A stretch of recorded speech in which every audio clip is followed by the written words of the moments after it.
Hi, I'm Josh Rob. from Balanced Body Rehab. Today, Rob and I want to show you yet another video on how to fire up your buttocks through a bridge progression, a bridge exercise progression. Before starting this exercise progression at home, make sure you've looked at our exercise progression for gluteal or buttock activation on your belly, because oftentimes if you activate in those positions, you'll be better able to do this exercise. But for this exercise progression, we start out with different levels for the bridge, and the first level is just being able to squeeze your buttocks. So Rob, in this position, I'm just going to ask you to squeeze your buttocks, okay?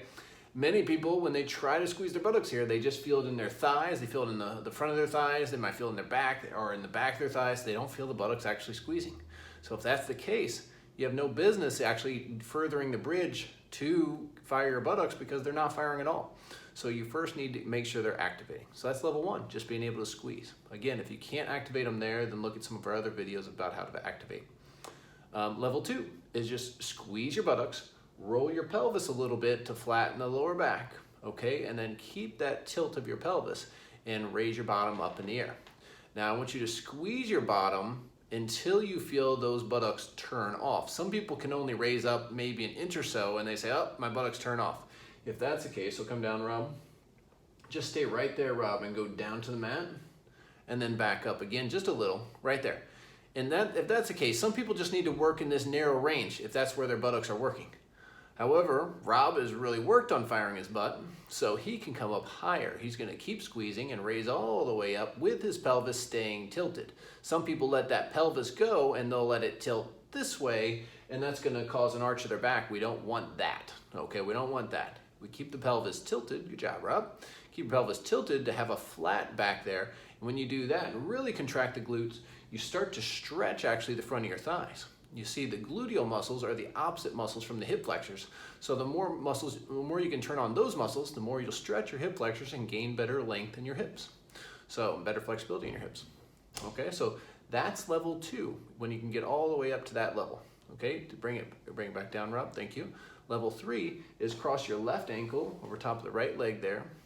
Okay, and I'm gonna ask Rob to contract his right buttock now, squeeze that and raise his bottom up. Same concept. If you can only raise up a certain height and keep it in the buttocks, then he only raises up that high.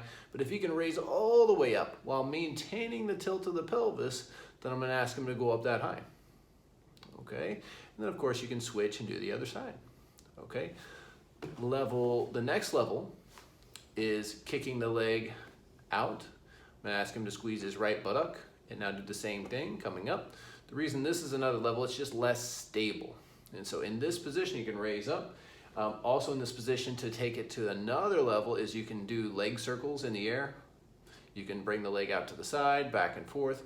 That all challenges not only the buttock, but also the core. And so that's a great progression there as well. If you can do all that, and if you've been a patient of ours and we've told you your pelvis is twisted in a certain direction, most of the time your pelvis may be twisted so that it faces to the left all the time. So one of the more specific things you can do in this pattern is when you do this bridge, go ahead and raise up there, Rob, we want your pelvis to be twisted to the right. So Rob's gonna twist his pelvis so it faces to the right and keep it that way while he does a bridge going up and down, working the right buttock muscle. When you twist your pelvis to the right, it'll be easy for that knee to go with you to the right, so he's gonna keep that held in and make sure it doesn't go out. Conversely, if he does it on the left leg and goes up, he's still gonna have his pelvis turn to the right like that, up and down there, working those buttock muscles. That turns on the gluteus medius on this side. The prior one was turning on the gluteus maximus a little bit more. That's something a little more specific and only to be done if you've had a clinician or therapist tell you have that particular twist in your pelvis, part of the universal pattern we've described in other videos. But this is the bridge progression. Hope this helps.